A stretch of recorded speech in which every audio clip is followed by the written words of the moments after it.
ಬಹಳ ಅರ್ಥಪೂರ್ಣವಾಗಿ ವಿಶೇಷವಾಗಿ ಈ ವರ್ಷ ಬಾಳು ಬೆಳಗುಂದಿಯ ಹುಟ್ಟುಹಬ್ಬವನ್ನ ಆಚರಣೆ ಮಾಡಲಾಗಿದೆ.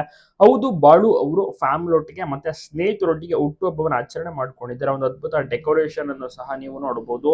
ಇನ್ನು ಮಾಲಾಶ್ರೀ ಅವರು ಕೂಡ ಸೂಪರ್ ಆಗಿ ಕಂಗೊಳಿಸುತ್ತಿದ್ದಾರೆ. ಅದರಲ್ಲೂ ಜೋಡಿ ನಂಬರ್ 1 ರಿಯಾಲಿಟಿ ಶೋಗೆ ಬಂದ್ಮೇಲೆ ಇನ್ನಷ್ಟು ಸೂಪರ್ ಆಗಿ ಕಾಣೋಕೆ ಶುರುವಾಗಿದ್ದಾರೆ. ಬಾಳು ಮತ್ತೆ ಮಾಲಾಶ್ರೀ ಬೆಳಗುಂದಿ ಅವರ ಒಂದು ಜೋಡಿ ಸೂಪರ್ ಆಗಿ ಡ್ಯಾನ್ಸ್ ಅನ್ನ ಮಾಡ್ತಾ ಇದ್ದಾರೆ. ಜೊತೆಗೆ ತಾಯಿಗೂ ಕೂಡ ಬಹಳಷ್ಟು ಖುಷಿ ಇದೆ. ಬಾಳು ಅವರ ಹುಟ್ಟುಹಬ್ಬ ಇದ್ದಂತಹ ಕಾರಣ ಸೂಪರ್ ಆಗಿ ಒಂದು ಜಾಗಕ್ಕೆ ಹೋಗಿ ಅಲ್ಲಿ ಅರೇಂಜ್ಮೆಂಟ್ಸ್ ಎಲ್ಲವನ್ನು ಕೂಡ ಮಾಡಿರ್ತಾರೆ. ಅಲ್ಲಿಯ ಒಂದು ಬರ್ತ್ಡೇ ಸೆಲೆಬ್ರೇಷನ್ ಅನ್ನ ಮಾಡಿದ್ದಾರೆ. ಮಗ ಭಗತ್ಗೂ ಕೂಡ ಕೇಕ್ ಅನ್ನ ತಿನ್ನಿಸಿದ್ದಾರೆ. 10 ದಿವಸದ ಹಿಂದೆ ಅಷ್ಟೇ ಮಾಲಾಶ್ರೀ ಅವರ ಹುಟ್ಟುಹಬ್ಬ ಇತ್ತು. ಆಗ್ಲೂ ಕೂಡ ಸರ್ಪ್ರೈಸ್ ಅನ್ನ ಕೊಟ್ಟಿದ್ರು ಬಾಳು. ಈ ಸತಿ ಮಾಲಾಶ್ರೀ ಅವರು ಬಾಳುಗೆ ಸರ್ಪ್ರೈಸ್ ಅನ್ನ ಕೊಡ್ತಾರೆ. ಒಂದು ಜಾಗಕ್ಕೆ ಕರ್ಕೊಂಡು ಹೋಗಿ ಅಲ್ಲಿ ಸರ್ಪ್ರೈಸ್ ಆಗಿ ಕೇಕ್ ಅನ್ನ ಸಹ ಕಟ್ ಮಾಡಿಸ್ತಾರೆ. ಡೆಕೋರೇಷನ್ ಈವೆಂಟ್ಸ್ ಗಳು ತುಂಬಾನೇ ಚೆನ್ನಾಗಿ ಅಲ್ಲಿ ಆಯೋಜನೆ ಸಹ ಮಾಡಿರ್ತಾರೆ. ತುಂಬಾನೇ ಖುಷಿ ಪಡ್ತಾರೆ.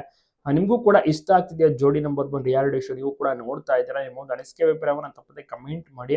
ಜನರಿಗೆಲ್ಲ ತುಂಬಾನೇ ಇಷ್ಟ ಈ ಒಂದು ಜೋಡಿ ಅಂದ್ರೆ. ಉತ್ತರ ಕರ್ನಾಟಕದ ಜವಾರಿ ಜೋಡಿ ಅಂತ ಇವರು ಫೇಮಸ್ ಆಗಿದ್ದಾರೆ. ಬಾಳು ಮತ್ತೆ ಮಾಲಾಶ್ರೀ ಅವರು ಆಡೋದ್ರಲ್ಲಿ ಎತ್ತಿದ ಕೈ, ಆದ್ರೆ ಡ್ಯಾನ್ಸ್ ಮಾಡೋದ್ರಲ್ಲೂ ಕೂಡ ಸೂಪರ್ ಅಂತ ಹೇಳ್ಬೋದು. ಜಡ್ಜಸ್ ಗಳೇ ಇಂಪ್ರೆಸ್ ಆಗಿದ್ದಾರೆ.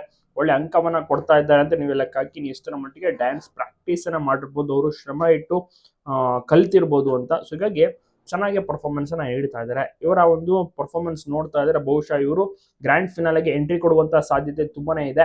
ಒಂದ್ ವೇಳೆ ಆ ರೀತಿ ಎಂಟ್ರಿ ಕೊಟ್ಟಿದ್ದೆ ಅಲ್ಲಿ ಬಹಳಷ್ಟು ಜನರಿಗೂ ಕೂಡ ಖುಷಿ ಆಗೋದು ಗ್ಯಾರಂಟಿ. ತಪ್ಪದೆ ಎಲ್ಲ ಕಡೆ ಅಭಿಯಾನ ಶೇರ್ ಮಾಡಿ. ಹಾಗೆ ಬಾಳು ಅವರಿಗೆ ವಿಶ್ ಮಾಡೋದನ್ನ ಮರಿಬೇಡಿ.